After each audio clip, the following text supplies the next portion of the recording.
Right, good morning everyone. आज हम लोग एक नया चैप्टर शुरू करते हैं अष्टक वर्गा का। आप लोगों ने कर भी रखा होगा काफी लोगों ने, बट इवन देन हम लोग इसको थोड़ा डिटेल में पढ़ेंगे। अष्टक वर्गा जैसा ये आप जानते हैं कि इसमें जो बेसिक प्रिंसिपल है, this is all together a different system and different from Parashar system. और इसमें हम क्या कोशिश करेंगे कि इस जो सिस्टम है इसको हम एक एडिशनल टूल यूज करेंगे अपने प्रिडिक्शन के लिए। और it can't be replaced with the Parashar system, but it is really an excellent tool for making our prediction more accurate. और आप देखेंगे कि बहुत सारी हमें इस अष्टक वर्गा से मदद मिलती है। और जैसा आप जानते भी हैं कि हम लोगों ने इतना डिटेल में हम लोग षट बल निकालते हैं और हाउसेस की स्ट्रेंथ निकालते हैं, ग्रह बल और भाव बल। और उसके बावजूद भी एक डाउट सा रहता है कि क्या करें, क्या है क्या नहीं। और इसमें इतना अच्छा सिस्टम है, इतना सिंपल सिस्टम है कि हम बहुत आसानी से जो है हम प्लैनेट की स्ट्रेंथ का भी आइडिया लग जाता है हमको, हाउस की स्ट्रेंथ का भी आइडिया लग जाता है। और सबसे इम्पोर्टेंट है कि जो ट्रांजिट के रिजल्ट आपने देखा भी था कि इतना कॉम्प्लिकेटेड सिस्टम है ट्रांजिट वाला, and it's very difficult to find out कि एग्जैक्ट रिजल्ट हमें ट्रांजिट के क्या मिलेंगे। और अष्टक वर्ग का सिस्टम ऐसा है कि हम बहुत आसानी से हर प्लैनेट का transit on day to day basis हम बहुत आसानी से निकाल भी सकते हैं। बहुत अगर आप पुराने हॉरोस्कोप्स को देखेंगे तो आप देखेंगे उसमें लिखा रहता है कि इस व्यक्ति की आयु इतनी है, और बड़ा स्पेसिफिक होता है, 70 साल 6 महीने है या 80 साल 5 महीने है, इस तरह से लिखा होता है। तो हमको ताज्जुब होता है कि ये कैसे कैलकुलेट किया। तो ये जो लॉन्गेविटी कैलकुलेशन के मेथड हैं वो हमारे अष्टक वर्गा सिस्टम में ही हैं, और हम उनको भी करेंगे। आप देखेंगे कि बड़ी आसानी से या सिंपल फॉर्मूले यूज करके हम एक लॉन्गेविटी का आइडिया भी लगा सकते हैं। और कभी कभी डाउट भी होता था कि ये लॉन्गेविटी निकलती है, ये ठीक है या गलत है। तो अभी हम लोग डिस्कस कर रहे थे, कुछ लोगों ने काफी रिसर्च की है इस चीज के ऊपर, एंड व्हाट दे फाउंड कि काफी कुछ एक्यूरेट हम लॉन्गेविटी अष्टक वर्गा सिस्टम से निकाल सकते हैं। और अभी कुछ दिन पहले किसी क्लास में बात भी हो रही थी, तो वो लोग बता रहे थे कि हमने इतनी रिसर्च की है and we have examined large number of horoscopes. तो कहा कि सिर्फ 6 महीने का प्लस माइनस होता है, otherwise longevity is quite accurately I think calculated from this system. तो हम देखेंगे सिस्टम क्या है और कैसे ये डिफरेंट है फ्रॉम पराशर सिस्टम। इसका जो बेसिक प्रिंसिपल है वो ये है कि हर प्लैनेट अपनी पोजीशन से कुछ बीम ऑफ इन्फ्लुएंस या रेज ऑफ इन्फ्लुएंस भेजता है ऑन सर्टेन पॉइंट्स। जहां जहां भी कोई प्लैनेट प्लेस्ड होता है तो उससे डिफरेंट डिफरेंट हाउसेस में, डिफरेंट डिफरेंट साइंस में कुछ बीम ऑफ इन्फ्लुएंस भेजता है, कुछ पॉजिटिव और कुछ नेगेटिव। और वो अपनी पोजीशन से ही नहीं भेजता, बट बाकी जो प्लैनेट प्लेस्ड होते हैं उनको भी अपनी अपनी पोजीशन से जो पॉजिटिव रे ऑफ इन्फ्लुएंस भेजने को बाध्य करता है। और प्लैनेट से ही नहीं बल्कि इवन असेंडेंट से भी जो है वो पॉजिटिव रे ऑफ इन्फ्लुएंस भेजी जाती है। जैसे कि हम जानते भी हैं कि जो अष्टक वर्गा में हम कैलकुलेट करते हैं, बिंदु कैलकुलेट करते हैं कि हर साइन में, हर हाउस में कितने बिंदु हैं। तो एक तो प्लैनेट अपनी जगह से जो जहां भी स्थित है तो वहां से जो पॉजिटिव बिंदु भेजता है, और बाकी प्लैनेट को भी फोर्स करता है पॉजिटिव बिंदु भेजने के लिए ऑन द डिफरेंट प्लेसेस, और इंक्लूडिंग द असेंडेंट आल्सो। तो इसलिए हम इसको अष्टक वर्गा भी कहते हैं कि 7 प्लैनेट हैं, और जो एक असेंडेंट भी है, तो 8 जगह से जो है ये रे ऑफ इन्फ्लुएंस आती है। और इसमें क्या किया हमने कि हर राशि को हमने 8 कक्षा कहते हैं या इक्वल पार्ट्स कहते हैं, कि उसमें हमने डिवाइड किया, हर राशि को 8 इक्वल पार्ट्स में डिवाइड किया, जिसको कि हम कक्षा कहते हैं। और जब हम 8 को इक्वल पार्ट्स में डिवाइड करेंगे तो यूल फाइंड कि एक पार्ट जो है वो 3 डिग्री एंड 20 मिनट्स का होता है, एक पार्ट जो है 3 डिग्री 45 मिनट्स का होता है। और ये जो डिफरेंट डिफरेंट पार्ट्स हैं, जैसे कि 0 to 3 डिग्री 45 मिनट्स है, ये रूल करता है शनि। फिर 345 से 730 है, इसको रूल करता है जुपिटर। फिर जो नेक्स्ट पार्ट है उसको रूल करता है मार्स, फिर सन, फिर वीनस, फिर मरकरी, फिर मून, फिर लग्न एक्चुअली। तो जैसे ये टेबल देख रहे हैं कि हमने हर राशि को 8 इक्वल पार्ट्स में डिवाइड किया।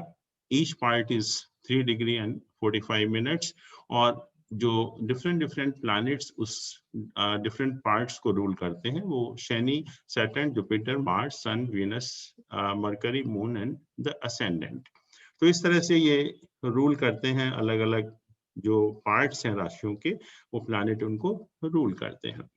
और जैसा मैंने कहा कि हर प्लैनेट कुछ पॉजिटिव रे ऑफ इन्फ्लुएंस भेजता है, और उसका भी जो प्रिंसिपल है भेजने का, उसमें भी अगर आप ये टेबल देख पा रहे हैं, तो आप देख रहे हैं कि अगर सन का अगर हम देखना है, तो सन जो है सैटर्न से इन पॉइंट्स पर पॉजिटिव बिंदु भेजेगा, जुपिटर से इन पॉइंट पर भेजेगा, ऐसे ही हर प्लैनेट से इन प्लेसेस पर बिंदु भेजता है। और जब हम एक भिन्नाष्टक वर्ग या इंडिविजुअल अष्टक वर्ग चार्ट बनाते हैं, तो हम देख लेते हैं कि सन है इस प्लैनेट से इतनी जगह, इससे इतनी जगह, इससे इतनी जगह, और हम टोटल बिंदु उसके काउंट कर लेते हैं।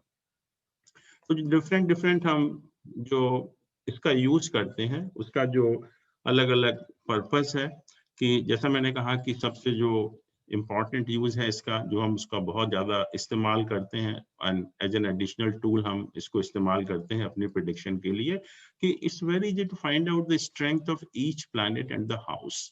जो हम लोगों ने ग्रह बल और भाव बल इतना डिफिकल्टी से कैलकुलेट किया था, यहाँ पर बहुत आसान हो जाता है कि हर प्लैनेट का जो बल कितना है और हर भाव का बल कितना है। तो इसके लिए हम दो चीजें कैलकुलेट करते हैं। एक भिन्नाष्टक वर्गा बोलते हैं कि इंडिविजुअल जो प्लैनेट का अष्टक वर्गा होता है, और एक सर्वाष्टक वर्गा, कि अगर हम सारे प्लैनेट्स के पॉइंट्स को कंबाइन कर देते हैं तो इट बिकम्स सर्वाष्टक वर्गा। और जैसे आप ये देखते हुए, let me show you some horoscope.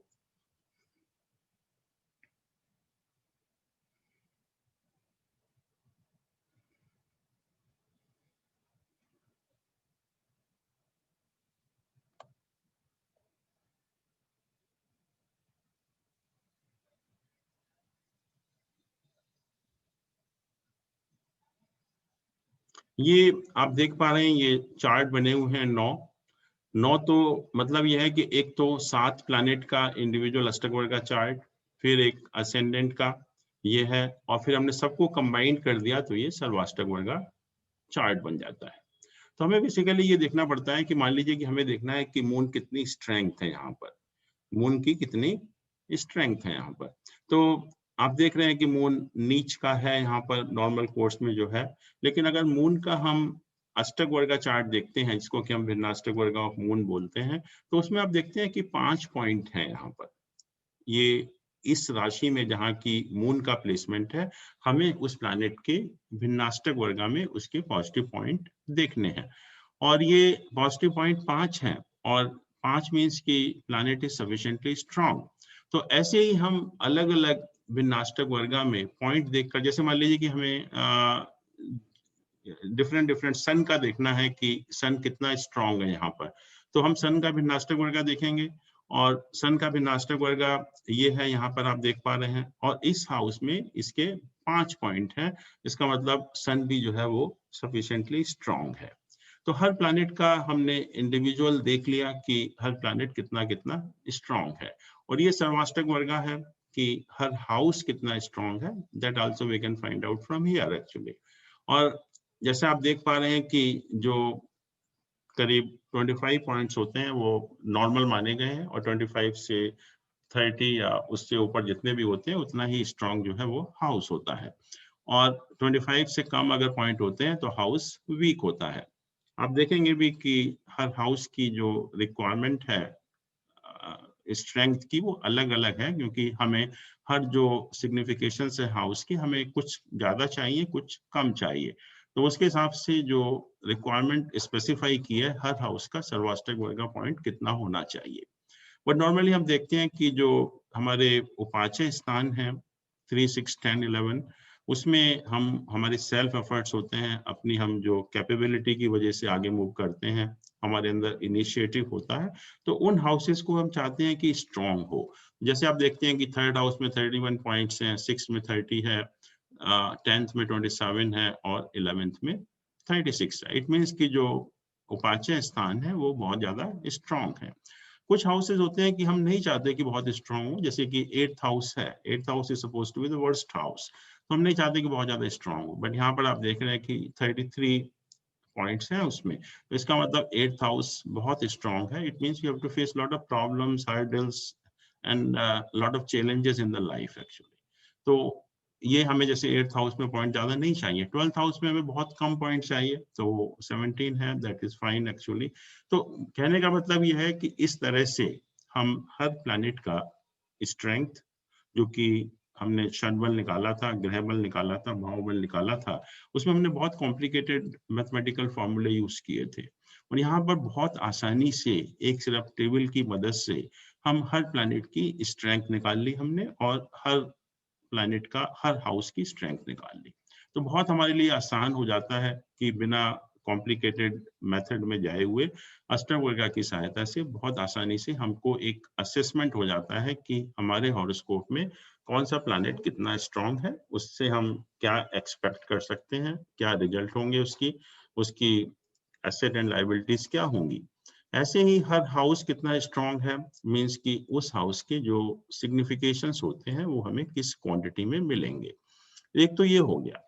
Second, जैसा मैंने कहा कि it's wonderful tool for assessing the result of गोचर और ट्रांजिट ऑफ ईच प्लैनेट, और बहुत आसान है ये गोचर के रिजल्ट निकालना, जबकि अगर आप जो हम लोगों ने पढ़ा भी था कि ट्रांजिट के रिजल्ट हम कैसे देखते हैं, तो इट वाज सो कॉम्प्लिकेटेड कि सब कुछ देखने के बाद भी एक बहुत अच्छा असेसमेंट नहीं हो पाता कि एक प्लैनेट के ट्रांजिट के रिजल्ट आपको कैसे मिलेंगे। और यहाँ पर हम इंडिविजुअल जो भिन्नाष्टक वर्ग है प्लैनेट्स का, उनको देखकर हम बड़ी आसानी से हमें पता लग जाता है कि जब इस पर्टिकुलर प्लैनेट का ट्रांजिट इस राशि में होगा तो उसके रिजल्ट हमें कैसे मिलेंगे। जैसे मून है, मान लीजिए कि मून का ये अष्टक वर्गा बना हुआ है यहाँ पर, और मून के अष्टक वर्गा में डिफरेंट डिफरेंट पॉइंट्स हैं, जितने भी जो पॉजिटिव पॉइंट्स हैं वो यहाँ पर लिखे हुए हैं। और अगर 4 पॉइंट होते हैं तो उसको एवरेज माना गया, 4 से कम अगर पॉइंट होते हैं तो उसको वीक माना गया, और 4 से जितने भी ज्यादा पॉइंट होते हैं उसको हम स्ट्रांग मानते हैं। तो मून तो 2.25 दिन रहता है एक राशि में, तो इसका मतलब मून का अगर हमें ट्रांजिट देखना है जो आप किसी और तरीके से नहीं देख सकते, अगर आप अपना ट्रांजिट का मेथड यूज करेंगे तो it's very very complicated actually. तो यहाँ हम डे टू डे बेसिस पर हमें ये पता लग जाता है कि मून के रिजल्ट आपको कैसे होंगे। जैसे मान लीजिए कि यहाँ पर 5 पॉइंट है, इसका मतलब जब मून जो है ये वर्गो साइन ट्रांजिट करेगा उसके रिजल्ट आपको बहुत अच्छे मिलेंगे। जब लिब्रा साइन ट्रांजिट करेगा उसमें सिर्फ 2 पॉइंट है, उसका मतलब हमारा जो मन होगा उस टाइम, माइंड होगा बहुत एक्टिव एक्टिव नहीं होगा उस टाइम जो है। और जहां जहां ज्यादा पॉइंट्स हैं, जैसे इसमें 8 पॉइंट है, तो मतलब जब मेष राशि में जब मून ट्रांजिट करेगा that is the best period for you.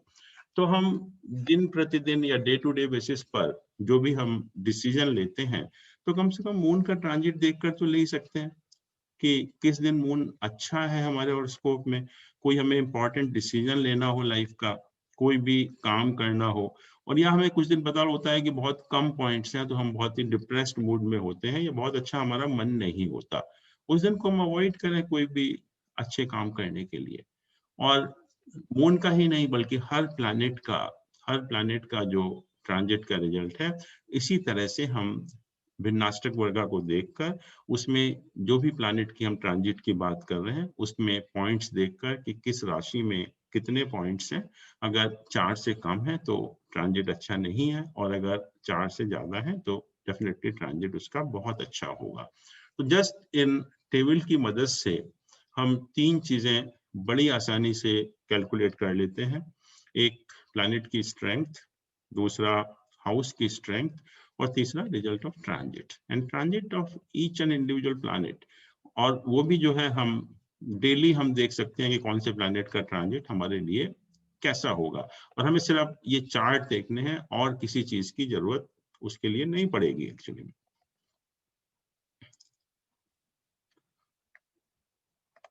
और हम क्या क्या कर सकते हैं इससे जो अष्टक वर्गा है, दैट वी विल सी।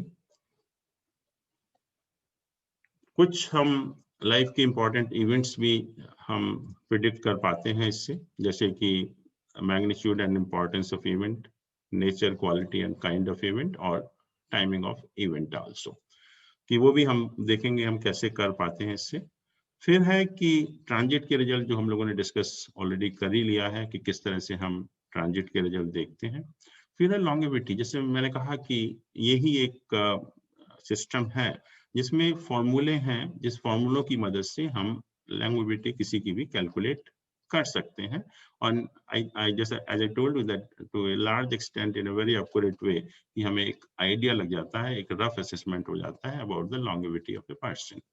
मुहूर्त के लिए भी हम इस सिस्टम को यूज कर सकते हैं, और जो भी हमारे लिए शुभ मुहूर्त है, बेस्ट ईयर है, मंथ है, डे है, लग्न है for muhurat, that also we use this method very extensively.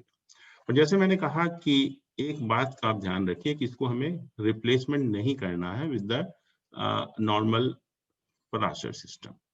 This is to be used only as an additional tool, कि हमें प्रिडिक्शन में उससे हमें कैसे मदद मिल सकती है, वो हमें उस पॉइंट ऑफ व्यू से इस अष्टक वर्गा सिस्टम का इस्तेमाल करना है। फिर जो हम कैलकुलेशन करते हैं या जो चार्ट बनाते हैं, उसमें सबसे पहले हम भिन्नाष्टक वर्गा बनाते हैं, इंडिविजुअल अष्टक वर्गा चार्ट्स जिसको हम बोलते हैं। और जैसा भी आपने देखा कि हम 8 जो है इंडिविजुअल अष्टक वर्गा चार्ट बनाते हैं।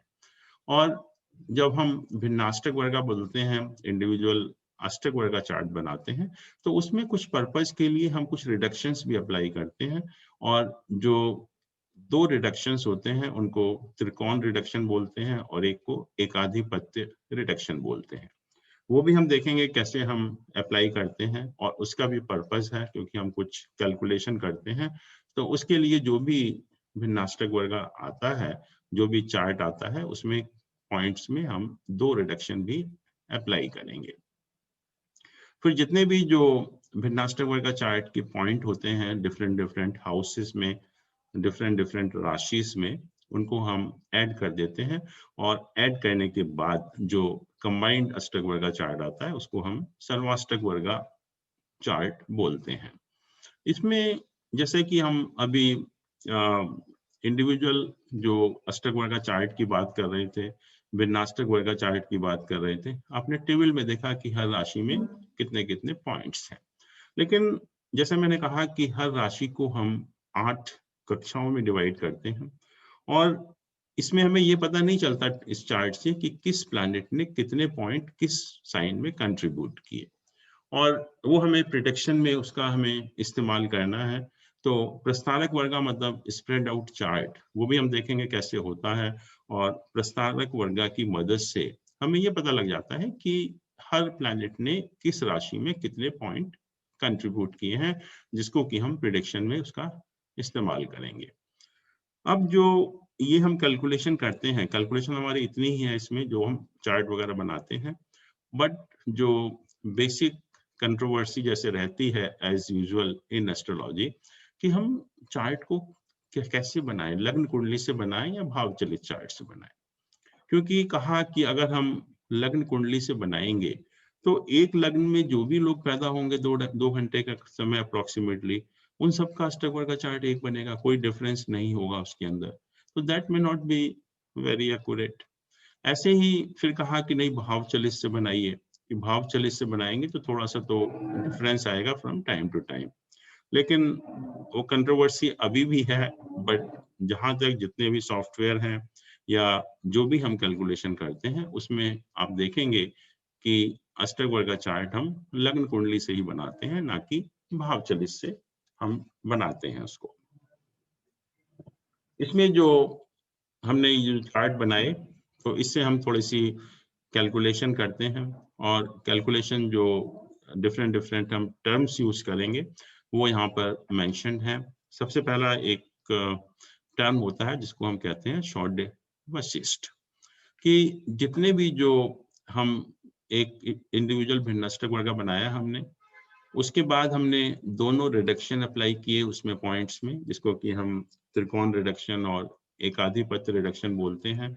और दोनों रिडक्शन अप्लाई करने के बाद जो टोटल बिंदु बचते हैं उसका सम, उसको हम शॉर्ट-डिवसिस्ट बोलते हैं। उसका जो दोनों रिडक्शन अप्लाई करने के बाद जो भिन्नाष्टक वर्गा में जितने भी पॉइंट बचते हैं उसका जो सम होता है, that is known as a शॉर्ट-डिवसिस्ट।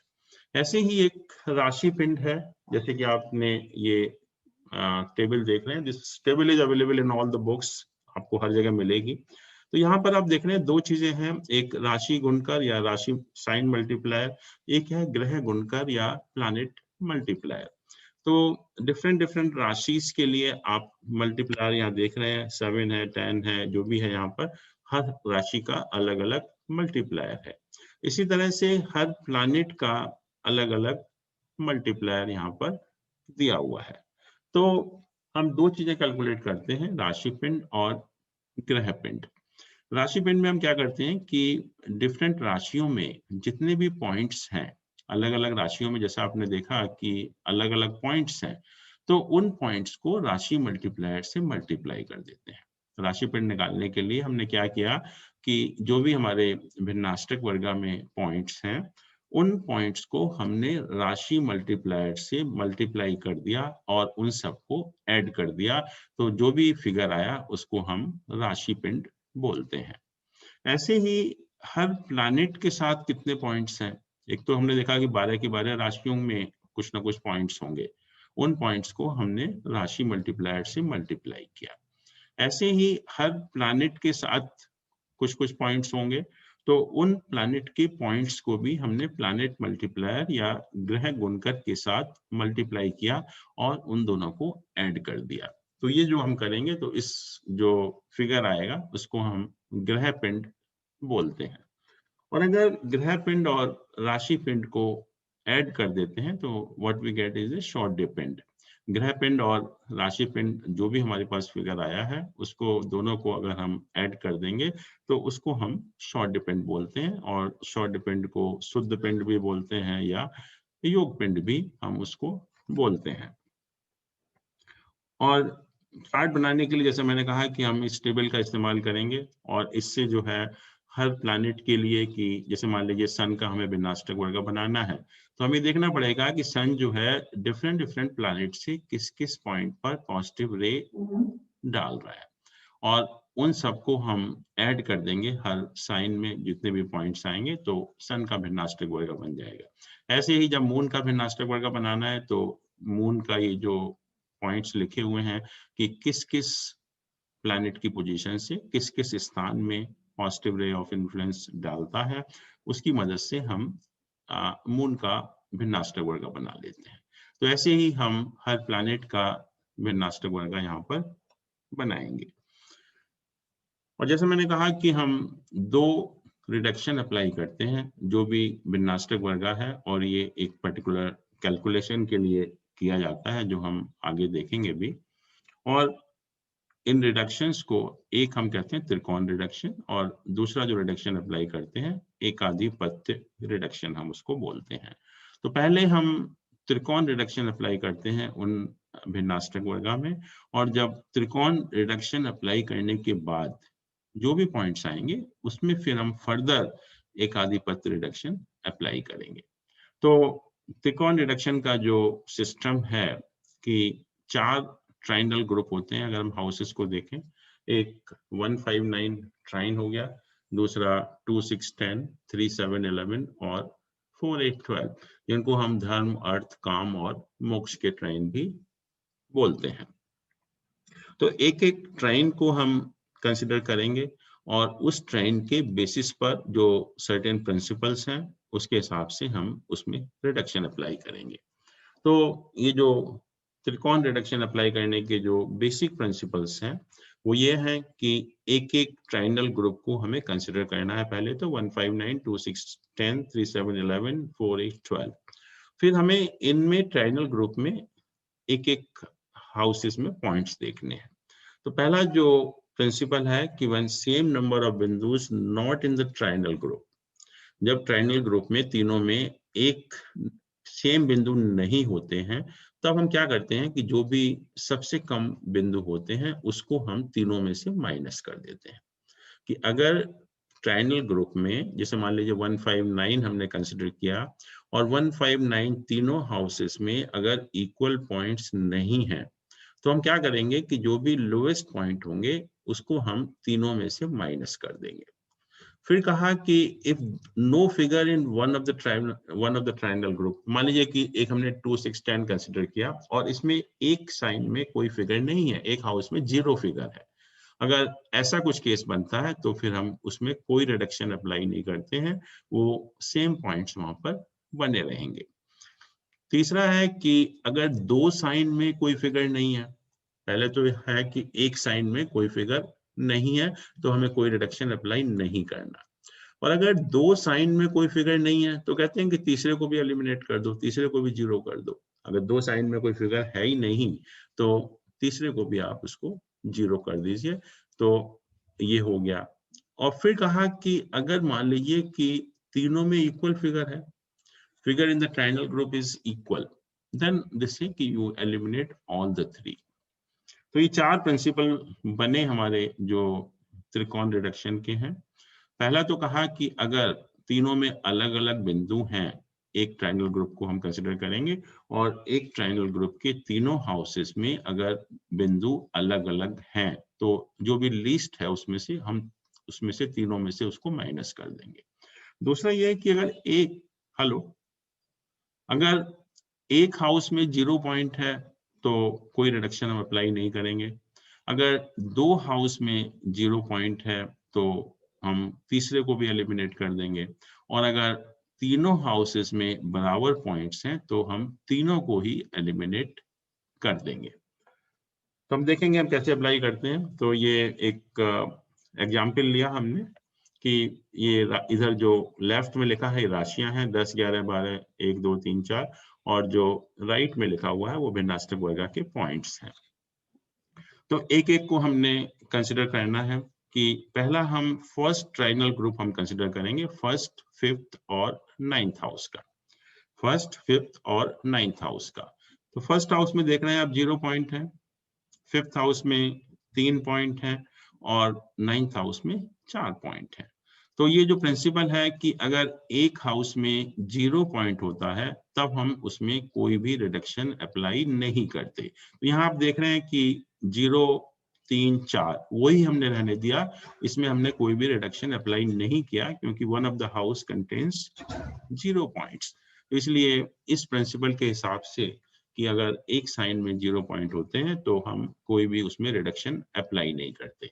तो इस ट्रायंगल ग्रुप में 159 में आप देख रहे हैं कि हमने कोई भी रिडक्शन अप्लाई नहीं किया। फिर सेकंड ट्रायंगल ग्रुप बनता है 2 6 10, ये वाला 2 6 10। तो इसमें आप पॉइंट देखिए क्या क्या है, इसमें 5 है, इसमें 5 है और इसमें 3 है, 5 5 3। इसका मतलब क्या हुआ कि points are not equal, points equal नहीं है। तो उसका जो प्रिंसिपल था पहले वाला कि अगर पॉइंट्स इक्वल नहीं है तो you subtract the least from all the three. तो लीस्ट यहाँ 3 है यहाँ पर, तो हमने क्या किया कि 3 जो है इन तीनों में से माइनस कर देंगे। तो 5 में से 3 माइनस किया 2 रह गया, 5 में से 3 माइनस किया 2 रह गया, और 3 में से 3 माइनस किया 0 हो गया। तो ये सेकंड ट्रायंगल ग्रुप हो गया। फिर third triangle group, third is this one 3 7 11, ये वाला जो है थर्ड सेवेंथ और 11th हाउस। इसमें क्या पोजीशन है, इसमें 5 है, इसमें 4 है, सॉरी इसमें 0 है और इसमें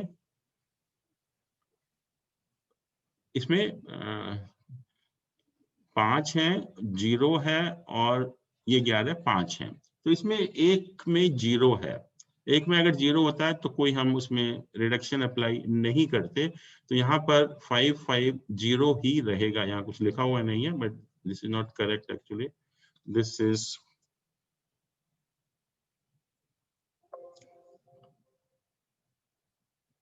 एनीवे। तो इसमें जो है कोई रिडक्शन अप्लाई नहीं होगा, 5 5 0 ही इसमें रहेगा।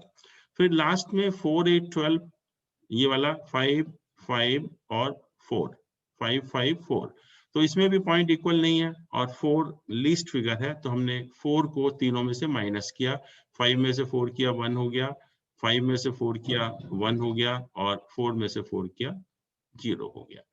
तो इस तरह से हम देखते हैं कि त्रिकोण रिडक्शन हम अप्लाई करते हैं पूरे के पूरे जो भी भिन्नाष्टक वर्ग के पॉइंट्स होते हैं, और उसके बाद हमारे पास ये जो फिगर बचती है इसको हम कहते हैं कि रिडक्शन, दिस फिगर आफ्टर त्रिकोण रिडक्शन। और इस त्रिकोण रिडक्शन के बाद इसी फिगरों में हम जो है वो एकाधिपत्य रिडक्शन हम अप्लाई करेंगे। तो हम देखेंगे कैसे हम अप्लाई करेंगे एकाधिपत्य रिडक्शन। और एकाधिपत्य का मतलब होता है कि each planet has an ownership of 2 signs except sun and moon. मतलब 4 और 5 साइन का जो ओनर है दैट इज ओनली 1 प्लैनेट, और बाकी 2 साइन के ओनर 1 प्लैनेट होते हैं। तो सबसे बड़ी चीज तो यह है कि हम जो 4 एंड 5 है उसमें जो 4 एंड 5 साइन है उसमें हम कोई भी रिडक्शन अप्लाई नहीं करेंगे, और ये रिडक्शन हम उन्हीं साइन को अप्लाई करेंगे जिनका कि एक प्लैनेट 2 साइन को रूल करता है। तो 4, 5 साइन को छोड़ देंगे और बाकी साइन में ये हम रिडक्शन अप्लाई करेंगे। उसके भी जो प्रिंसिपल्स हैं रिडक्शन अप्लाई करने के लिए, पहला है कि no reduction is to be applied in the following cases. कौन कौन से केसेस हैं कि if planet in the both signs owned by the planet, if planet in both sign owned by the planet. जैसे हमने कहा कि जुपिटर है, जुपिटर में मान लीजिए कि 9 और 12 साइन है, उसमें रिडक्शन अप्लाई करना है। अगर 9 और 12 दोनों साइन में हॉरोस्कोप में प्लैनेट का प्लेसमेंट है तब हम कोई भी रिडक्शन अप्लाई नहीं करेंगे। मतलब दोनों साइन में अगर प्लैनेट प्लेस्ड हैं तो हम उस दोनों साइन में कोई रिडक्शन अप्लाई नहीं करेंगे। और दूसरा केस में हम रिडक्शन अप्लाई नहीं करेंगे जिस केस में उनमें से एक साइन में 0 फिगर हो।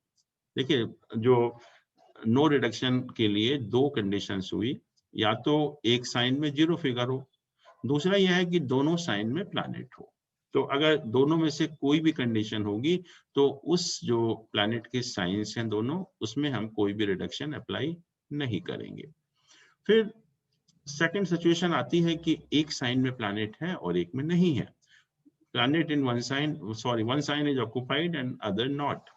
जो 2 साइन है प्लैनेट के उसमें से एक प्लैनेट में साइन है और एक साइन में प्लैनेट है और दूसरे साइन में प्लैनेट नहीं है। तब हम क्या करेंगे कि if figure in the former is greater, farmer means कि जिस प्लैनेट में, जिस साइन में प्लैनेट है विच इज ऑक्युपाइड, उसमें अगर फिगर ज्यादा है तो हम दूसरे साइन की फिगर को एलिमिनेट कर देंगे।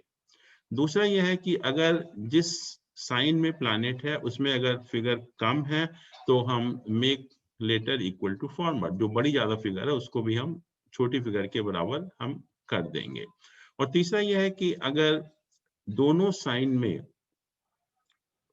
फिगर इक्वल है, अगर दोनों साइन में फिगर इक्वल है तो eliminate the figure in the letter. Letter means कि the sign which is not occupied, sign in which there is no planet.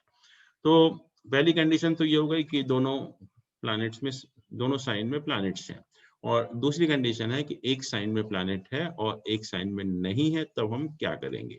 और तीसरी कंडीशन जो होगी कि दोनों साइन में ही प्लैनेट नहीं है, तब हम क्या करेंगे। दोनों साइन में ही अगर कोई प्लैनेट नहीं है तो then what we do actually.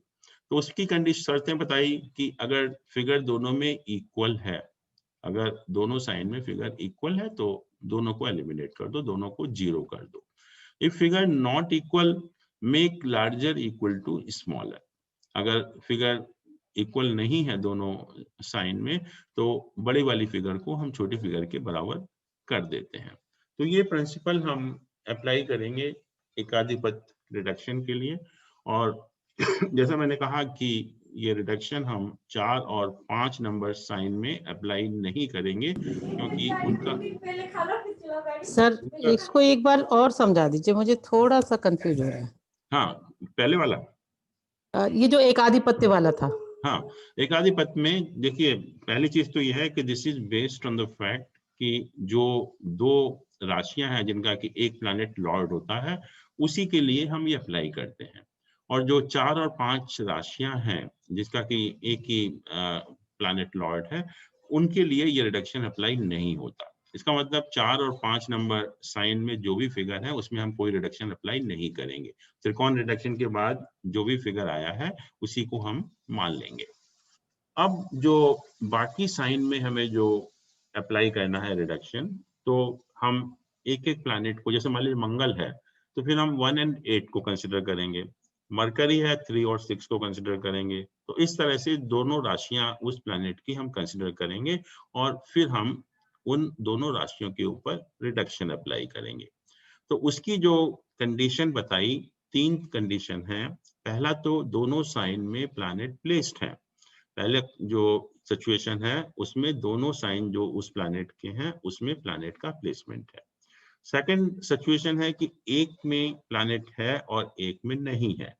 और थर्ड सिचुएशन है कि दोनों ही साइन में कोई भी प्लैनेट प्लेस्ड नहीं है।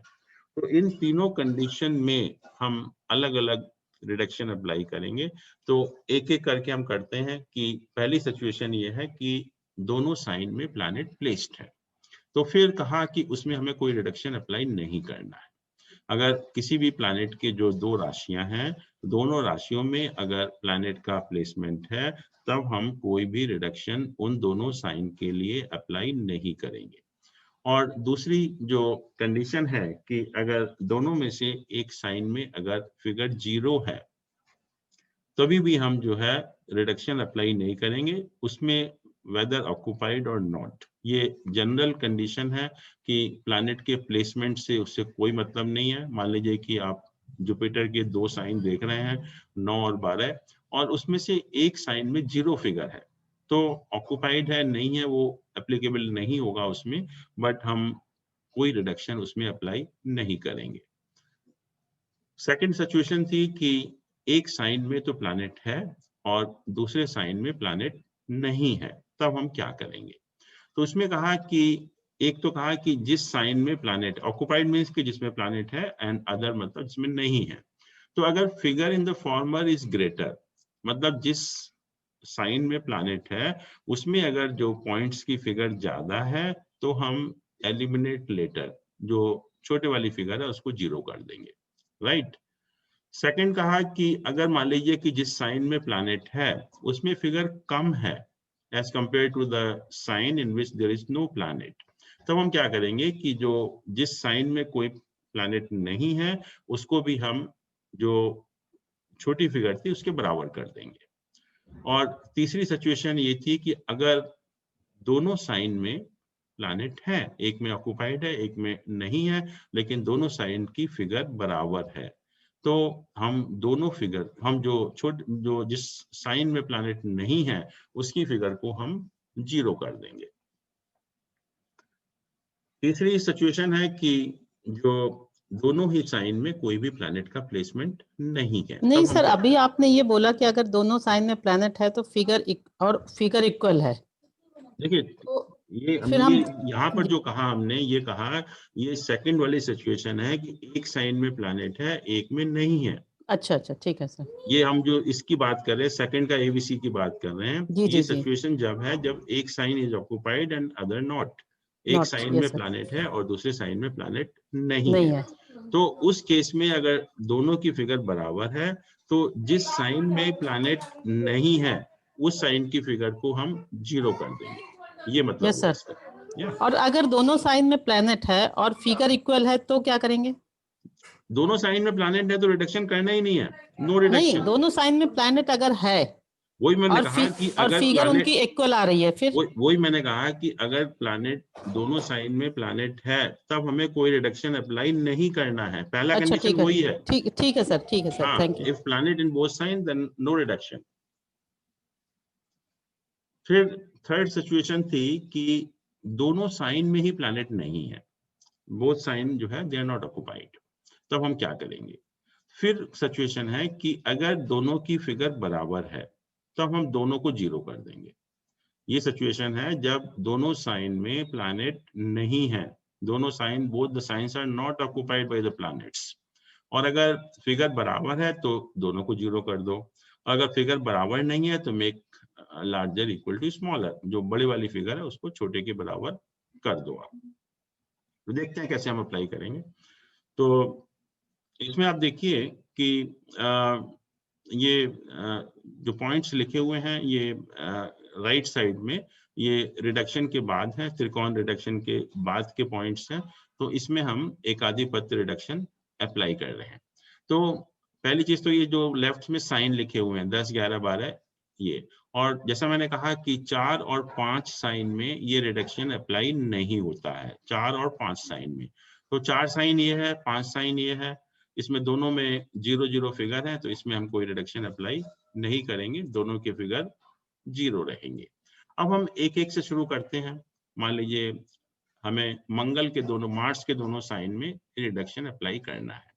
तो मार्स के दोनों साइन कौन से हैं? एक 8 नंबर है और ये 1 नंबर है। तो इसमें फिगर कितनी है कि इसमें फिगर 1 है और इसमें फिगर 1 है, दोनों में फिगर 1, 1 है, दोनों में फिगर बराबर है। और एक साइन ऑक्युपाइड है, एक साइन ऑक्युपाइड नहीं है। ये मंगल के जो दो साइन हैं 1 और 8, आप देख रहे हैं कि 8 नंबर साइन में तो मार्स का प्लेसमेंट है, और जो 1 नंबर साइन है उसमें कोई प्लैनेट प्लेस्ड नहीं है। तो ये सेकंड वाला केस हुआ कि one sine is occupied and other not. तो यहाँ पर देख रहे हैं कि ऑक्युपाइड साइन जो है उसमें भी एक फिगर है और इसमें जो अनऑक्युपाइड साइन है उसमें भी एक फिगर है। तो कौन सा ये सिस्टम अप्लाई होगा? यहाँ देखिए, one sine is occupied and other not, ये हुआ एप्लीकेबल इसमें। और क्या हुआ कि figure in both is equal, if figure in the both is equal, eliminate the figure in the later. Later means कि the sign in which there is no planet, उसकी figure को हम 0 कर देंगे, राइट? इसमें one sine is occupied and other not. और यहाँ पर 2C एप्लीकेबल हो रहा है कि दोनों में हमने देखा अभी एक एक फिगर है। तो कहा कि eliminate the figure in the latter, eliminate the figure in which there is no planet, यही मतलब हुआ। और यहाँ पर हमने इसमें कोई प्लैनेट नहीं है तो इसकी फिगर को हमने 0 कर दिया। तो यहाँ पर देख रहे हैं कि इसके फिगर को 0 कर दिया, ये वही रहेगी। तो ये 1 और 8 साइन में हमने एकाधिपत्य रिडक्शन अप्लाई हो गया। अब हम मार्स के बाद चलिए मरकरी पे चलते हैं। तो मरकरी के साइन 3 और 6 हैं जैसा आप जानते हैं। तो थर्ड साइन हमारा ये है और 6 साइन ये है, थर्ड साइन ये है और 6 साइन ये है। यहाँ पर 2 पॉइंट हैं और यहाँ पर 4 पॉइंट हैं। बट आप क्या देख रहे हैं दोनों साइन में? बोथ द साइंस है प्लैनेट्स। यहाँ भी जुपिटर है और 6 साइन में सन है या वीनस है। तो दोनों साइन में प्लैनेट का प्लेसमेंट है। और हमारा जो पहला था, जो 1A था कि if both the signs have planet then no reduction is to be applied। तो इसका मतलब 3 और 6 में जो पॉइंट्स हैं वो वैसे के वैसे रहेंगे, उसमें हम कोई भी रिडक्शन अप्लाई नहीं करेंगे। तो यहाँ 2 पॉइंट हैं, यहाँ 4 हैं, तो यहाँ 2 हैं, यहाँ 4 हैं, हमने उनको वैसा का वैसा ही रखा, कोई रिडक्शन अप्लाई नहीं किया। ठीक है।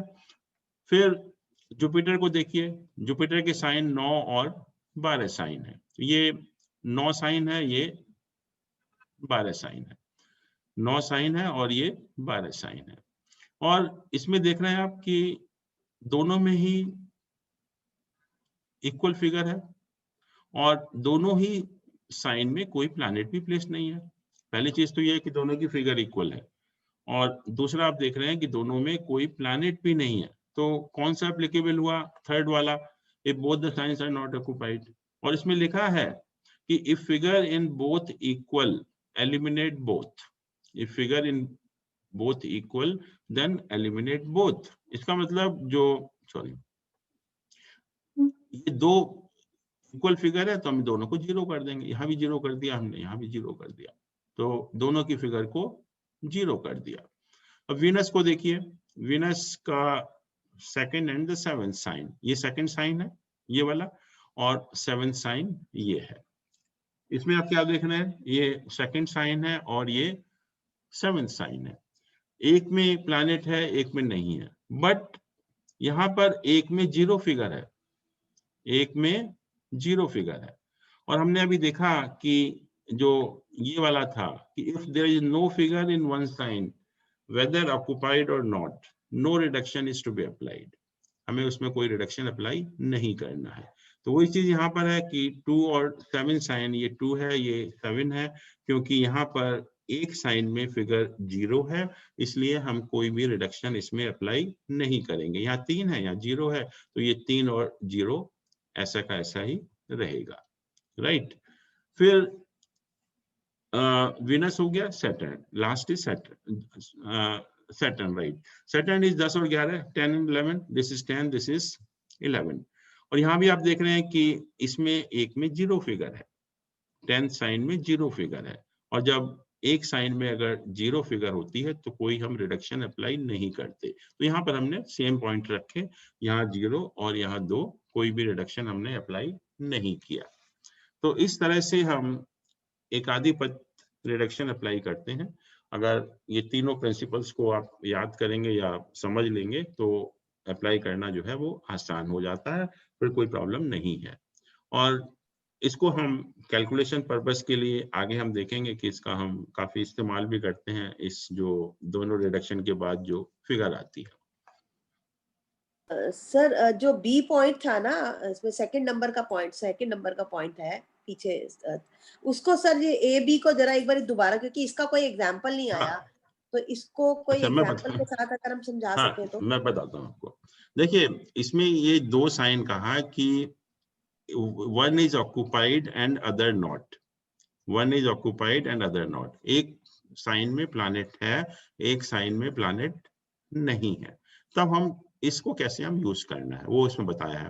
कहता है कि figure in the former is greater, मतलब जिस साइन में प्लैनेट है उसमें फिगर अगर ज्यादा है तो हम एलिमिनेट द लेटर, जिस साइन में प्लैनेट नहीं है उसकी फिगर को हम 0 कर देंगे, राइट।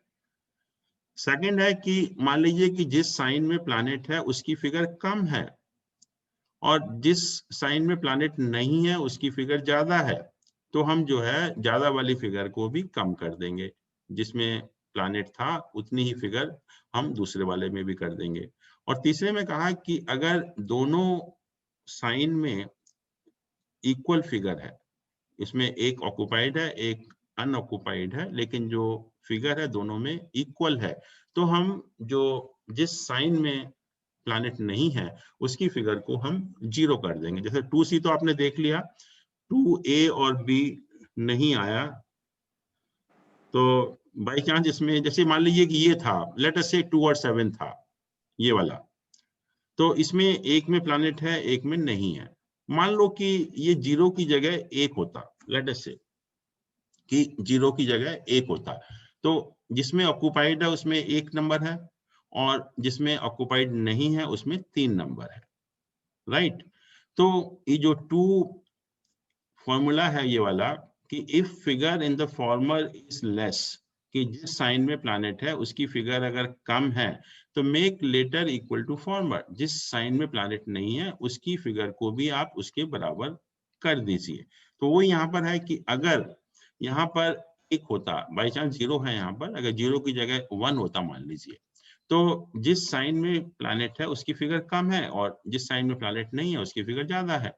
तो कहते हैं कि make this one equal to this, तो यहां भी हम 1 कर देते हैं उसको, ये अंतर है बस। I hope it's clear now. Okay, thank you sir, thank you.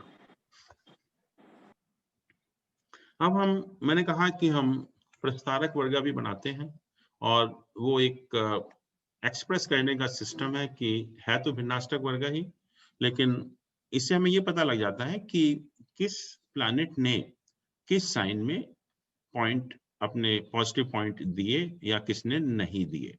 और ये बहुत जरूरी है क्योंकि आगे आप देखेंगे कि जब हम ट्रांजिट के रिजल्ट देखते हैं या और भी हम कैलकुलेशन करते हैं, तो जिस कक्षा में जो ट्रांजिट हो रहा है गोचर, जिस पर्टिकुलर कक्षा में ट्रांजिट हो रहा है प्लैनेट का, हम ये देखते हैं कि उस कक्षा का जो लॉर्ड है उसने पॉइंट कंट्रीब्यूट किए हैं या नहीं किए। अगर उस कक्षा के लॉर्ड ने पॉइंट कंट्रीब्यूट किए हैं तो then the transit is supposed to be very good actually. और अगर उस कक्षा के लॉर्ड ने पॉइंट कंट्रीब्यूट नहीं किए हैं, then in that case the transit is not supposed to be a good transit.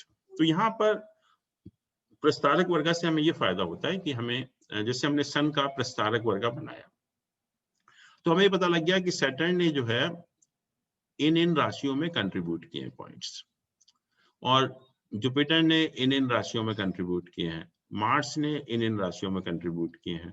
तो बात तो वही है कि हर राशि के हमें पॉइंट्स पता लगे सन के विन्यास्तक वर्गा में, और ये टोटल होते हैं हर प्लैनेट के, तो ये भी 48 है, ये भी 48 आना चाहिए, क्योंकि दोनों का जो सम है वो दैट शुड बी सेम। तो इसका सिर्फ यही फायदा है कि ये देखने के लिए कि एक पर्टिकुलर कक्षा में जो मूवमेंट हो रहा है तो उसके लॉर्ड ने उसमें पॉइंट कंट्रीब्यूट, उस साइन में पॉइंट कंट्रीब्यूट किए हैं अथवा नहीं किए हैं। तो ये भी आप देखेंगे सॉफ्टवेयर में ये प्रस्तारक वर्गा भी बने हुए होते हैं, जस्ट फॉर योर कन्वीनियंस कि आप ट्रांजिट के रिजल्ट देखने के लिए आपको आसान होगा, और आपको ये पता लग जाएगा कि इस साइन में किन किन प्लैनेट ने पॉइंट कंट्रीब्यूट किए हैं। जैसे मैं कहूँ कि ये छठा साइन है इसमें, तो हमें ये पता लग गया कि छठे साइन में सिर्फ ये सैटर्न ने पॉइंट कंट्रीब्यूट किया है, मार्स ने किया है, सन ने किया है, मरकरी ने किया है, 4 प्लैनेट ने पॉइंट कंट्रीब्यूट किए, बाकी प्लैनेट ने पॉइंट कंट्रीब्यूट नहीं किए। इसका मतलब जब ये प्लैनेट इन कक्षाओं में मूव करेंगे तो उसके रिजल्ट अच्छे नहीं होंगे, और जब इन कक्षाओं में मूव करेंगे तो उनके रिजल्ट अच्छे होंगे। तो इस तरह से हम ट्रांजिट का रिजल्ट देखने के लिए है वही जो हमने चार्ट बनाया, this is the same thing कि हमने यहाँ जो पॉइंट लिखे हुए हैं हर राशि में, वही पॉइंट हमने उस चार्ट में भी लिखे हुए हैं, but just a method of expressing in a different way. और उसका पर्पस है ऐसा नहीं कि हम वैसे ही कर रहे हैं, क्योंकि जस्ट वी वांट टू सी कि किस प्लैनेट ने किस किस साइन में पॉइंट कंट्रीब्यूट किए हैं, और वो हमें हेल्प करेगा प्रिडिक्शन करने के लिए। तो ये हम सारी कैलकुलेशन जो टोटल हम करते हैं अष्टक वर्गा में, ये हम सारी कैलकुलेशन करते हैं, इसके अलावा कोई ऐसी कैलकुलेशन नहीं होती।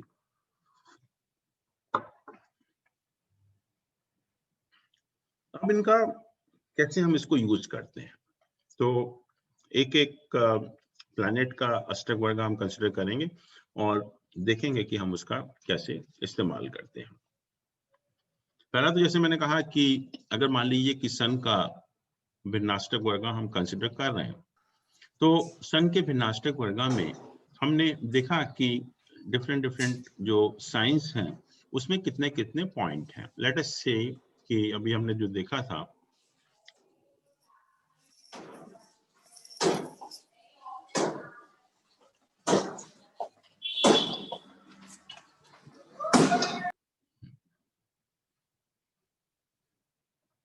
ये सन का भिन्नाष्टक वर्ग लेट अस से, तो इसमें जो पॉइंट्स लिखे हुए हैं, ये जो रेड कलर से जो पॉइंट ऊपर लिखे हुए हैं, ये सन के भिन्नाष्टक वर्गा में टोटल पॉइंट्स हैं इन डिफरेंट साइंस। तो जैसे मैंने कहा कि सबसे पहले तो हम ये देखेंगे कि सन हमारा कितना पावरफुल है। तो ये सन जहां भी प्लेस्ड है, इस साइन में प्लेस्ड है, तो हम ये देखेंगे कि इस साइन में सन के भिन्नाष्टक वर्गा में कितने पॉइंट्स हैं। तो यहाँ आप देख रहे हैं 5 पॉइंट हैं, और जैसे मैंने कहा कि 4 नॉर्मल माने जाते हैं, बट 4 से जितने भी ज्यादा होंगे उतना ही जो प्लैनेट है वो स्ट्रॉन्ग होगा। तो it shows that sun is sufficiently strong, क्योंकि उसके 5 पॉइंट यहाँ पर आप देख पा रहे हैं, और 5 ही यहाँ पर मैक्सिमम भी है, इससे ज्यादा है भी नहीं, तो 5 पॉइंट यहाँ पर मिल गए। दूसरा, जो हम सन का मूवमेंट हम डिफरेंट राशियों में देखेंगे, और जैसे आप सब जानते ही हैं कि सन जो है एक राशि में 1 महीना रहता है, तो हम हर महीने वाइज, मंथ वाइज ये मालूम कर सकते हैं कि सन का ट्रांजिट जो है डिफरेंट साइन में कैसा होगा। मान लीजिए कि इस समय जो सन का मूवमेंट है 7th साइन में है, 7th साइन ये है यहाँ पर, और 7th साइन में 3 पॉइंट्स हैं। तो इसका मतलब ये जो 15 अक्टूबर से 15 नवंबर तक का टाइम है वो बहुत अच्छा जो सन का ट्रांजिट यहाँ पर नहीं है।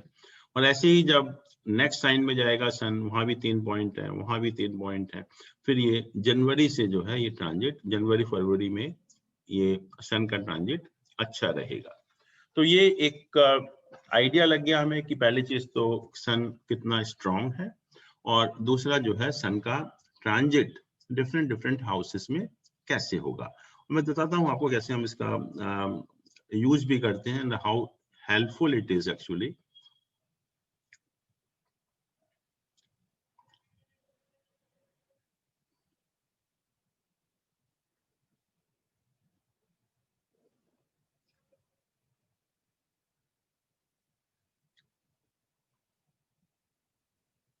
अब देखिए, ये मान लीजिए कोई हॉरोस्कोप है, तो यहाँ आप देख रहे हैं कि जो 6th हाउस है, 6th हाउस जो है, ये कैसा लग रहा है आपको? मतलब it doesn't look to be strong house actually. Saturn Ketu यहाँ प्लेस्ड है और कोई भी ऐसा कोई एस्पेक्ट नहीं है, तो कुछ हमें असेसमेंट नहीं हो पा रहा कि हम इस हाउस के बारे में क्या कहें, कैसा हाउस है एक्चुअली में ये। बट जब हम अष्टक वर्ग का चार्ट देखते हैं, देन यू सी कि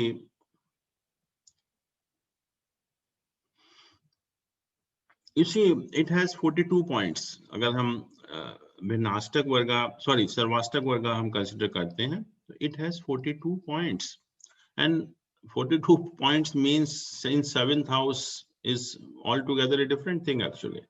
और दूसरा, जो अगर हम सन का स्ट्रेंथ भी देखें यहाँ पर, तो सन का ये भिन्नाष्टक, सॉरी सैटर्न का भिन्नाष्टक वर्ग है, और सैटर्न के भिन्नाष्टक वर्ग में यहाँ पर 5 पॉइंट हैं, तो सैटर्न वीक नहीं है, Saturn is very strong in this case.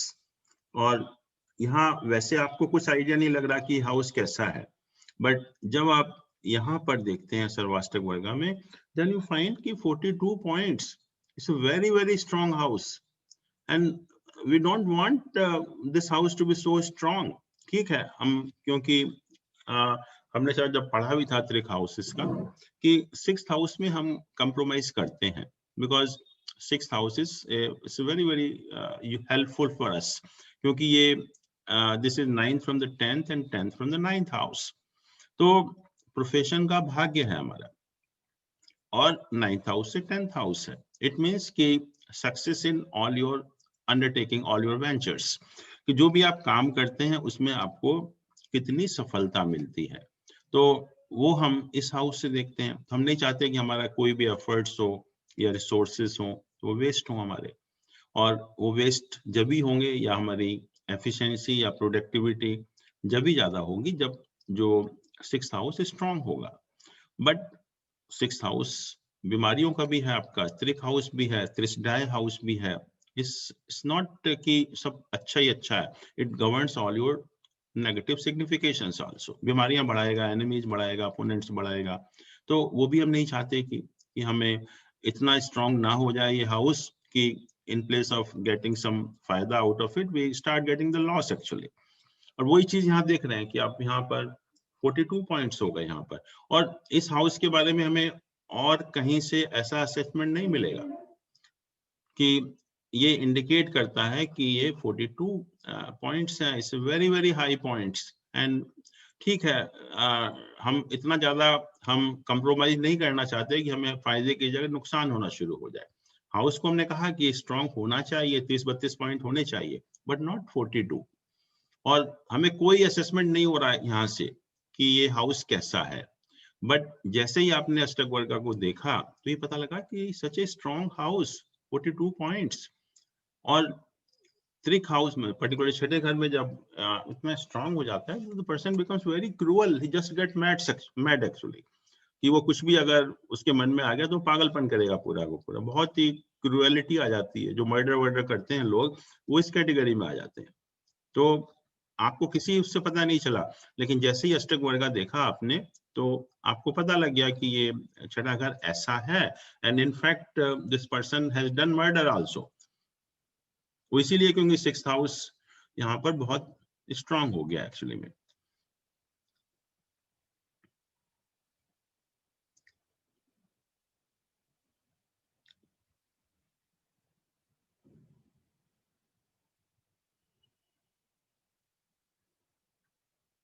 यहाँ पर आप देखिए छठा घर है, यहाँ पर कैसा लग रहा है आपको? कैन एनीबॉडी टेल मी कि how is this house?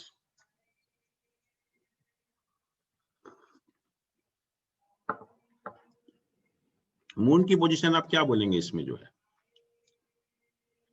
Moon is in the Saturn sign along with the Rahu and placed in the 6th house. So it looks to be very weak moon in this case actually. But जब हमने अष्टक वर्ग बनाया, इसका अष्टक वर्ग chart देखा, तो देखिए क्या है उसमें। मून का भिन्नाष्टक वर्ग ये है, और जहां मून का प्लेसमेंट है इस साइन में, वहां पर आप मून के 8 पॉइंट देख रहे हैं। इस रेयर 8 पॉइंट नहीं हो सकते, because these are the maximum points which can be in any particular sign. तो what you find from here कि moon is the strongest planet in this case. Moon is very strong planet. जो हमें लग रहा था कि बहुत खराब है, but the fact is कि जो हमने भिन्नाष्टक वर्ग देखा, तो moon is the having the highest strength, जो 8 possible नहीं है। तो जो एक असेसमेंट हमको नहीं हो पा रहा था नॉर्मल कोर्स में, हमने देखा कि जो हमारा अष्टक वर्ग है उसने हमें बहुत हेल्प की, और इसी पर्पस के लिए हमें यूज करना है, ना कि हमें इसको रिप्लेस करना है अपने सिस्टम से। We use this only for this purpose because we get lot of good help from this अष्टक वर्ग चार्ट, और जो हमें वैसे पता नहीं चलता, क्योंकि कोई नहीं कह सकता कि मून यहाँ पर स्ट्रॉन्ग है। Just we see this house, कोई नहीं है, मून अपने एनिमी के साइन में है, राहु के साथ प्लेस्ड है, कोई बेनिफिक का इन्फ्लुएंस नहीं है। But just we see this, if you have a glance on the moon भिन्नाष्टक वर्ग, we find something altogether different actually. This becomes the strongest planet. तो इस तरह से ये हमें हेल्प करता है अष्टक वर्ग चार्ट, और बहुत एक अच्छी इंफॉर्मेशन जो नॉर्मल केस में वैसे नहीं मिलती है आपको, वो बहुत आसानी से इस केस में मिल जाती है। Anyway, we were discussing about sun's भिन्नाष्टक वर्ग, और जैसा कि हमने कहा कि अगर किसी भी साइन में अगर 4 से कम पॉइंट है तो सन का ट्रांजिट वहां ठीक नहीं होगा, और अगर 4 से ज्यादा पॉइंट है तो ट्रांजिट जो है वो वहां पर अच्छा होगा। और सर एक चीज पूछनी थी, अभी जैसे पिछला चार्ट था आपने दिखाया था, उसके अंदर जो है मून जो है वो 6th हाउस में है, और आप कह रहे हो उसमें अष्टक वर्ग, बिना अष्टक वर्ग में पता चला कि मून हमारा बहुत स्ट्रांग है, पर क्योंकि उपाच्य स्थान है तो उस हिसाब से मून स्ट्रांग होने की वजह से इमोशंस बढ़ जाएंगी कि वो सटल, मतलब अपने पे कंट्रोल में रहेगा, इसको हम कैसे प्रेडिक्ट करेंगे? देखिए उपाच्य स्थान में है तो हाँ, और moon becomes very strong, it means you have good mental strength. Negative नहीं हुआ, हाँ, it's not negative. Only thing is कि इट शोज कि जो हमने कहा कि अभी जो भिन्नाष्टक वर्ग है, that only shows the strength of the planet, कि how strong is the planet. तो मून अगर स्ट्रांग होगा तो नेचुरली अच्छा ही है, वो it's not bad actually. You have lot of moon की दशा में there will be more positive results. Naturally, mentally you are very strong. और जैसे हमने पहले देखा कि वो छठे घर में इतने 42 पॉइंट्स थे, तो nobody wants 42 points in that house, छठे घर में जो ज्यादा चाहिए हमको definitely, because we compromise in that house, क्योंकि हमें फायदे बहुत हैं उसके, but not to that extent कि हमें उसका नुकसान होना शुरू हो जाए।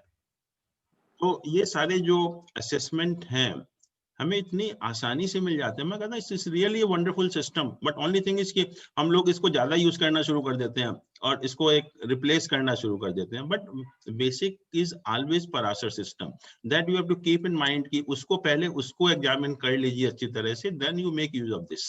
कभी कभी आप देखेंगे कहीं कहीं बहुत मिसलीडिंग रिजल्ट भी मिलते हैं इसके, ऐसा नहीं है कि सब कुछ अच्छा ही अच्छा है। Many times you find कि results will be very misleading, क्योंकि यहाँ पर आप देख रहे हैं कि जब हम पराशर सिस्टम में हम देखते हैं तो we take into account all the yogas वगैरह, बहुत सारी चीजें हैं, और यहाँ हम कुछ कंसिडर नहीं कर रहे हैं। We just see the position of the planet only. कुछ हमने नहीं देखा कि अच्छा है बुरा है, जोडियक में क्या पोजीशन है, कोई योग बन रहा है नहीं बन रहा है, कुछ नहीं देखा हमने। तो सिर्फ एक प्लैनेट की पोजीशन देखकर हम ये अष्टक वर्ग का सिस्टम बनाया है, तो it can't be so accurate also in all cases. तो सबसे पहले आप पराशर सिस्टम को देख लीजिए, हॉरोस्कोप को अच्छी तरह से एग्जामिन कर लीजिए, उसमें कोई योग तो नहीं बन रहे, कोई प्लैनेट एक्सॉल्टेड तो नहीं है, कोई मूल त्रिकोण तो नहीं है, यहाँ तो हमने कुछ नहीं देखा वो चीज अष्टक वर्गा में। तो sometime you find कि results are really misleading, but in most of the cases you find कि really wonderful results actually, जो आप वैसे पता नहीं चलता आपको। तो it really becomes a wonderful tool for making our prediction more accurate, but थोड़ा सा अपना जो prudently इसको इस्तेमाल करना है, ना कि आंख बंद करके इसको इस्तेमाल करना है। अपने पहले नॉर्मल जो हॉरोस्कोप है उसमें प्लैनेट की पोजीशन देख लीजिए अच्छी तरह से, कोई योग वगैरह तो नहीं बन रहे हैं, प्लैनेट की पोजीशन क्या है, then you take that into account. Directly नहीं कि आप इसको भूल जाइए अपने पराशर सिस्टम को और अष्टक वर्गा को आप आंख बंद करके उसका यूज करना शुरू कर दें, then it may be misleading also. और ऐसा नहीं, कई केसेस में आप खुद ही देखेंगे कि जो प्लैनेट की पोजीशन आपके हॉरोस्कोप में उससे मैच नहीं करता, वो कई केसेस में मिसलीडिंग भी होता है। तो हमें दोनों का इस्तेमाल करना है, but the base should be Parashar only. अब जो सन के भिन्नाष्टक वर्गा है उसका हम कैसे अपनी लाइफ में इस्तेमाल करते हैं फॉर डिफरेंट पर्पसेस, वो हम देख रहे हैं यहाँ पर। वो कहते हैं कि जब सन उस राशि को ट्रांजिट करता है जिसमें उसके ज्यादा बिंदु हैं, और ज्यादा बिंदु मीन्स कि 4 से ज्यादा, जितने 4 से जितने ज्यादा बिंदु हैं उतना ही ज्यादा वो अच्छा है। तो कहते हैं कि वो महीना आपके लिए सबसे ज्यादा शुभ है। कोई भी आपको ऑस्पिशियस काम करना है, आपको शादी है, कोई नया काम शुरू करना है, कोई जर्नी करनी है, कोई बहुत इंपॉर्टेंट गवर्नमेंट से कनेक्टेड काम करना है, कोई चैरिटेबल काम करना है, कोई स्पिरिचुअल काम करना है, जो आपके लिए लाइफ के लिए बहुत इंपॉर्टेंट काम हो, अगर वो करना है तो उस टाइम करिए जब सन जो है उस राशि में ट्रांजिट कर रहा हो जहां पर उसके सबसे ज्यादा पॉइंट है आपके सन के भिन्नाष्टक वर्गा में। So that month will be the most auspicious, most suitable for the most important work for you. और जिसमें नेचुरली कम बिंदु हैं तो उसमें अवॉइड करिए, पर्टिकुलरली जो सन से रिलेटेड काम होते हैं, गवर्नमेंट से या कोई बहुत बड़ा काम आप करने जा रहे हैं, उसको हमें कम से कम जो पॉइंट जिसमें कम है उस महीने को अवॉइड करना है। Now, this is quite different from what we do in the vastu शास्त्र।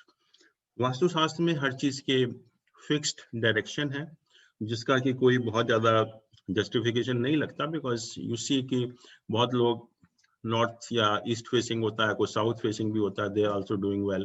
तो एक कोई जस्टिफिकेशन नजर नहीं आता कि हर आदमी के लिए एक ही डायरेक्शन कैसे सुटेबल है।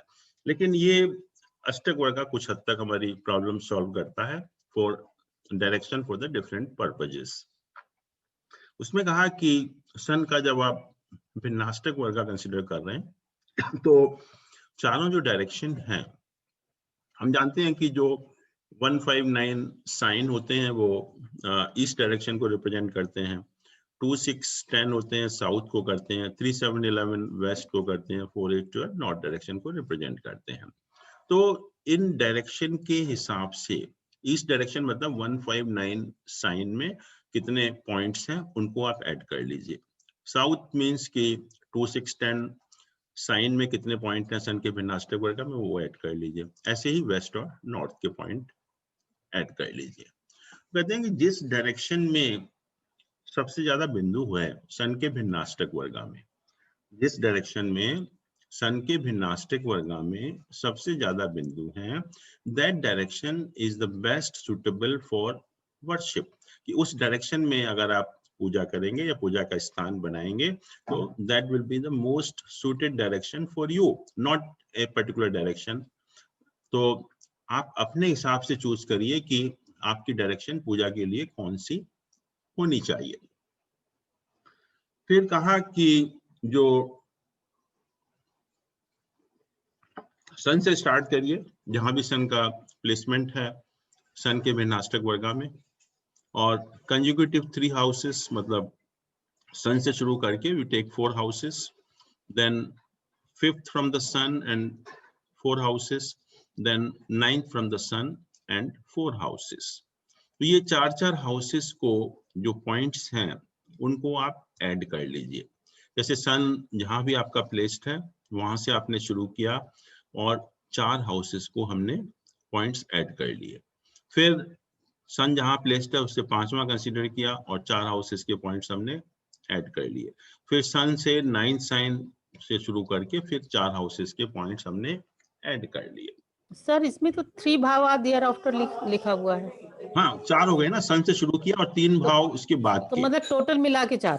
4 टोटल। जैसे कि ठीक है अ, सर, 5 ठीक 6 है, 7 8 जैसे हो गया। हाँ जैसे सन से, सन को पहला माना हमने, जी जी then first 4, then next 4, then next 4। ठीक है सर। तो ये नेक्स्ट करते हैं 4 कि मतलब टोटल 5 हुआ? नहीं सर मुझे नहीं समझ 4 में हुए आया। ना टोटल, 4 4 12 ही तो होंगे ना टोटल। जैसे सन मान लीजिए 5वें घर में बैठा है तो 5 6 7 8। Late me show you.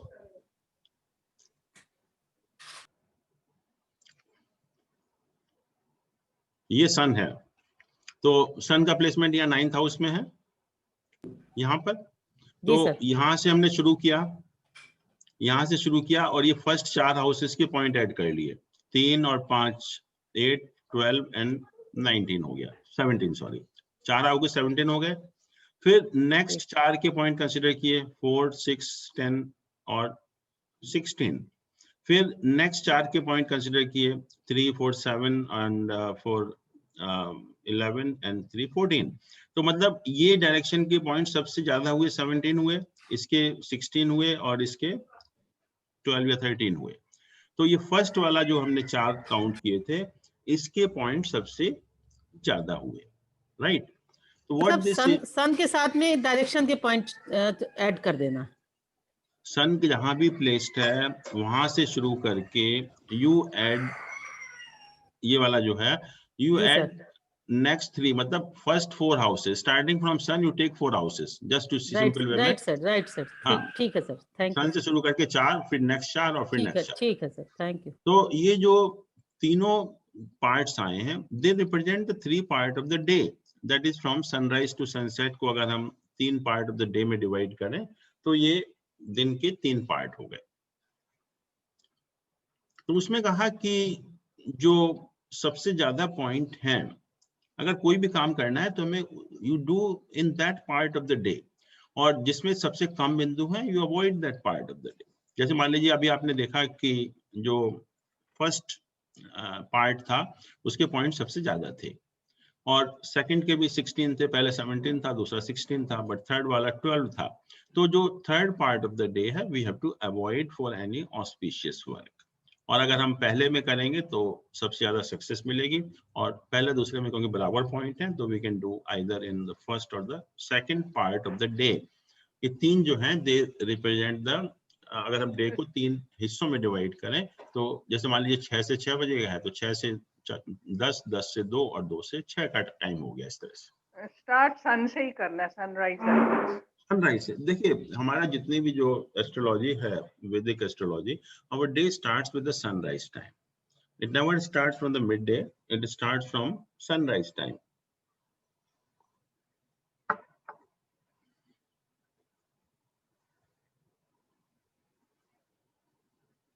Sir उसका 1 2 3 एक बार दोबारा से समझा दीजिए, वो थोड़ा 1 2 3 में अभी अच्छे से क्लियर नहीं हुआ है। कौन से वाला? जो अभी पहले वाली स्लाइड थी उसमें। यही वाला ना, इसके ये तो कंटिन्यूड है ना, नेक्स्ट पहले वाली स्लाइड में सर ये 1 वो 2 3 सन का ही बोल रही है, सन के आगे जो 3 हाउसेस और फिफ्थ वाला। हाँ नहीं सर, एक मिनट, ये वाला हाँ ना? हाँ इसी का ही 1 2 3 पॉइंट्स है ना, वो तीनों, थोड़े अच्छा। क्लियर। हाँ पहला ये है कि जिस साइन में सबसे ज्यादा बिंदु हैं, जिस साइन में भी ज्यादा बिंदु हैं, और मैंने कहा कि 4 बिंदु तो नॉर्मल माने जाते हैं, 4 से कम जो है वो अच्छे नहीं माने जाते, और 4 से जितने भी ज्यादा होंगे उतने ही ज्यादा अच्छा है। तो सन जब उस राशि में ट्रांजिट करे जिस राशि में सबसे ज्यादा पॉइंट है, आपके हॉरोस्कोप में सन उस राशि में जब ट्रांजिट करता है जिस राशि में सन के भिन्नाष्टक वर्गा में सबसे ज्यादा पॉइंट होते हैं, वो महीना आपके लिए सबसे ज्यादा शुभ होता है। ये है मतलब कि कोई भी अगर लाइफ का इंपॉर्टेंट काम करना है, आपको कोई इंपॉर्टेंट डिसीजन लेना है, तो उस पर्टिकुलर मंथ में आपको करना चाहिए। कि जिस मंथ में जब सन ट्रांजिट कर रहा है उस राशि में सन के भिन्नाष्टक वर्गा में सबसे ज्यादा पॉइंट्स होते हैं। सर जैसे वहाँ 6 हाउस में इतने सारे थे 42 पॉइंट्स, अगर फिर वहां से ये अगर वो पास नहीं, that is Sarvashtak varga, I am talking of Bhinnashtak varga. देखिए Okay, sir. Again you are confusing. ये जो हम सन के भिन्नाष्टक वर्गा की बात कर रहे हैं ये है, इसकी हम बात कर रहे हैं, we are not talking of सर्वाष्टक वर्गा।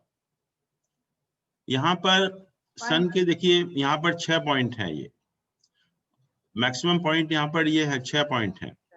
तो इसका मतलब ये जो महीना होगा जब सन 9 नंबर राशि में ट्रांजिट करेगा, मतलब 15 दिसंबर से लेकर 15 जनवरी तक का टाइम है, that is the best time for this person, because उस साइन में सबसे ज्यादा पॉइंट है सन के भिन्नाष्टक वर्गा में।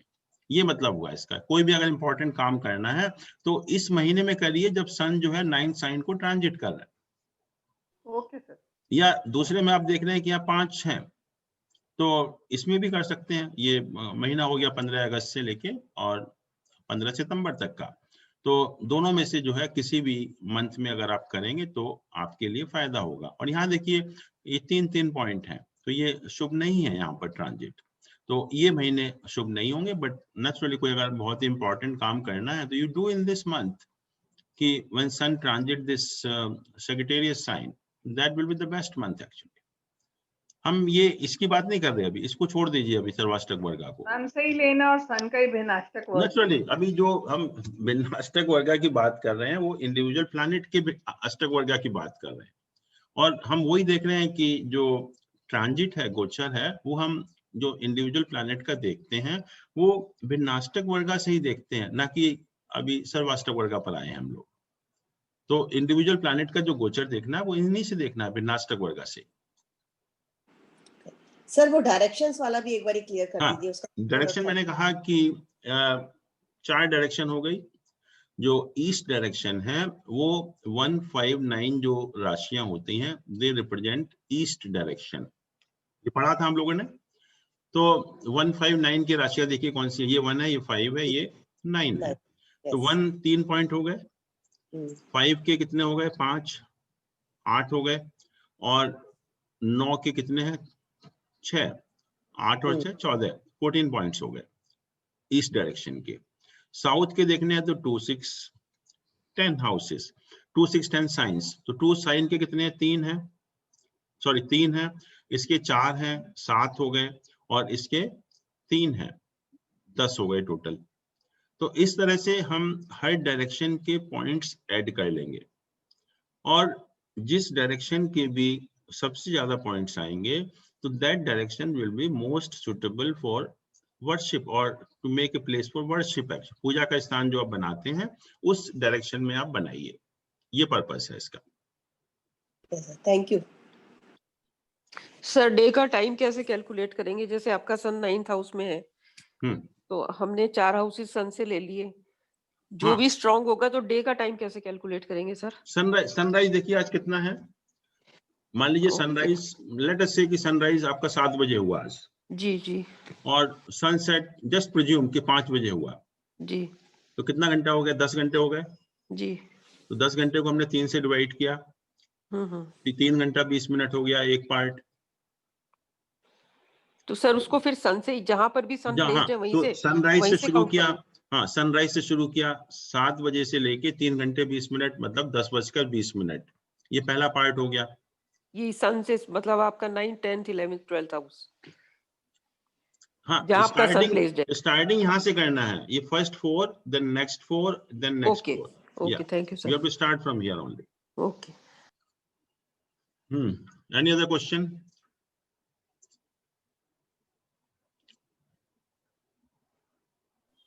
टाइम भी हो गया सर। हाँ, इसीलिए मैंने कहा कि अगर किसी को कोई सवाल है, anybody for any more questions, otherwise we will say thank you and close the meeting. Sir कोई बुक रिकमेंड करेंगे अष्टवर्ग के लिए? इसकी है कई सारी बुक हैं, बीवी रमन की ले लीजिए आप, it's very small book, it's good book. ठीक है सर। हाँ, तो वो ले सकते हैं। या वो एक उसकी भी तो है सर, क्या नाम है वो, बहुत सारी हैं तो हाँ हमने तो विनय आदित्य विनय आदित्य की सब पढ़ी books थी, में, हाँ। हाँ विनय हाँ, Aditya. you go to any publisher, there are lot of books actually. Mehta की भी है एक। हाँ, मेहता की भी है, बट जो सिंपलेस्ट एंड बड़ी एक कंप्रेहेंसिव टाइप की है वो Raman is very good actually. बहुत छोटी सी बुक है और बहुत ज्यादा दिमाग नहीं लगाना उसमें, और बहुत सिंपल है, मतलब एकदम से। ठीक है सर। ठीक है। ये चैप्टर हर बुक्स में होता है अच्छे से एक्सप्लेन्ड, इवन फल दीपिका हैज इट। तो इट्स वेरी स्मॉल बुक, आप मुश्किल से 50-60 पन्ने होंगे, और बहुत छोटी सी बुक है, और उससे समझ में भी आ जाता है। सबसे अच्छी बात है कि समझ में आ जाता है। ठीक है सर, थैंक यू चलिए। सर। फिर thank you Okay, sir. then. आज के लिए thank you sir. Thank you sir. Thank you so much. Thank you.